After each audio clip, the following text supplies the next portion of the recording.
Hey guys, this is Polar, and this is a video that I'm doing for my portfolio. I'm actually using the same video in the background itself for another video I'm doing on my other account. But this video is going to be kind of for my portfolio. It is a WIP, WIP work in progress of this level in CryEngine3 using the default materials, meshes, props, all that jazz. And I'm trying to either do, I'm not sure yet how it's going to turn out, either maybe like a pirate cove or basically another kind of New Englandish fishing village maybe.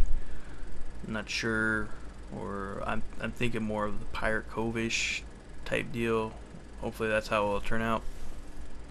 But anyway, yeah, I've been working with this CryEngine3. I do work with UDK as well. If you see some of my other videos on this channel, it was done with UDK. And I don't know, some of the other videos didn't turn out too well. I think it was because of my video capturing software I had. I was using Fraps. And oh man, I found this new software.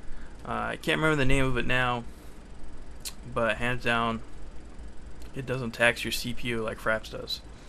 But anyway, as you see right now, I have this vegetation set up for this level, which, you know, like I said, was all the materials, the meshes for the vegetation is standard with this development kit, and I'll have links in the description below for everything, like the other video on my other account. I'll put a link in for the CryEngine3. It's in the development kit, which is free. And I've been following these, well, not following, but kind of like referencing with these videos that Eat3D puts out. I'll put a link for that as well. And yeah, so basically I'm laying out some vegetation, or show an example how I have it all set up for this level. And I will say that I'm not going to sit there and preach that CryEngine3 is better than UDK. I think, I know there's some fanboys out there that will say Unreal Engine is better than CryEngine, and CryEngine may be better than Frostbite, and they're all better than Havoc or whatever. I don't look at it like that. Each one's a different tool for game development, and each tool has its advantages and disadvantages, and I always felt it's best to maybe know what you can and can't do, or at least figure out how to do it. I will say that CryEngine, I feel so far, as far as say like doing an outdoor type level,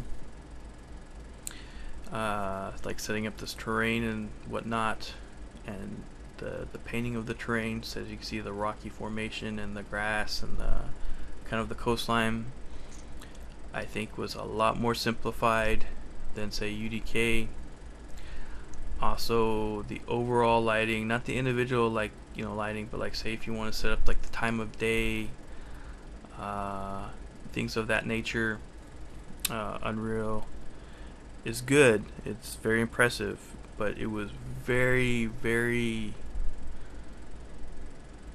it was a lot more simpler to do it with the CryEngine as opposed to UDK, where I believe a lot of that stuff, there's a lot of tweaking going on, and I'll show you later in this video. I actually have this level kind of set up where the day actually will transition. Like you'll start at like, I don't know, 6 in the morning, and there's a lot of fog, and you got the sun coming up, and the day will progress. And like for instance, it'll be 12 noon and the fog will have burnt off, and then you come to this part of the day, like the sunset, where I had wanted this to be kind of set up to where it's like more of like a picturesque, typical sunset on the ocean, where the colors change. Is more like, you know, this like pinkish reddish overture over the level.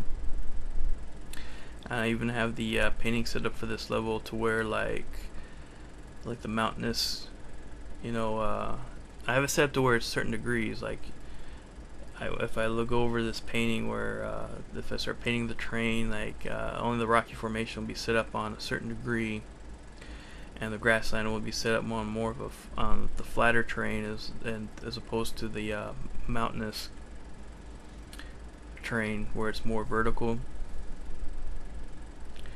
I had all that set up in my terrain brushes, I guess you could say. I can't remember exactly what they call it right now on the top of my head, but yeah, this is the time of day I was talking about earlier for CryEngine, where if you see this is like, I believe it's like kind of early morning. There's a lot more fog out, and the visibility is a little down, and as the day would progress, you know, this fog would obviously burn up. And the advantage of CryEngine3 is that it is really simplified to do this in this development kit as opposed to UDK. It literally is, you know, just, you know, doing a little tweaking, a little bit of keyframing if you're familiar with that, you know, setting up, you know, the amount that you want, and then say if you progress another hour and you want it all burnt off, the rate it burns off during that hour is pretty much, it's all customized. It's really visual, very, very simple. I was really impressed.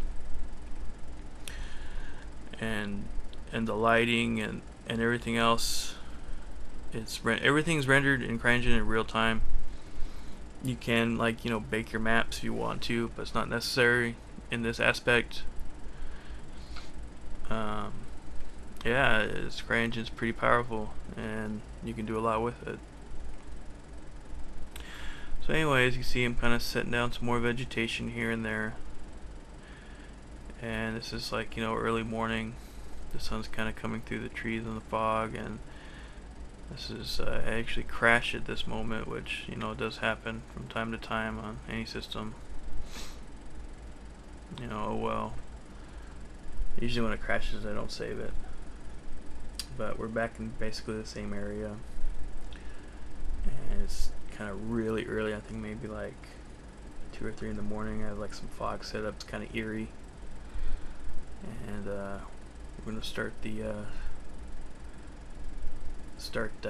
the time frame, the 24-hour clock. You can set how fast or slow you want it, and as you can see, I set it pretty fast here for, you know, purpose of this video. But you know, you can slow it down, speed it up as much as you want. Obviously, if you were playing a game and it was going too fast, that'd be kind of weird. But this is a, you know, example of how it would look in game. You know, walk into this group of trees, and any moment the sun will start to come up. And go over here, and this is where I had the little lake bed set up for, I'm gonna have some waterfalls in this area, maybe some more cabins, kind of like a secret cove, secret pirate cove. And you can see day's starting to already progress, and the sun's coming out. And yeah, it was pretty simple to do in CryEngine.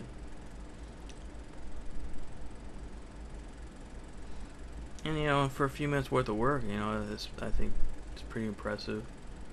Obviously there's gonna be a lot more to this level. It's not gonna be like, you know, a huge, like, say, science fiction type level, but I think in a little bit we're gonna have the day progress, and the fog, I believe, is already starting to kind of burn off a little bit. But as you see the mountains now, you can see them, but you know, kind of blurry. It's early in the morning, and yeah, hopefully, you know, somebody out there is looking at it and say, yeah, it's a pretty decent job, you know.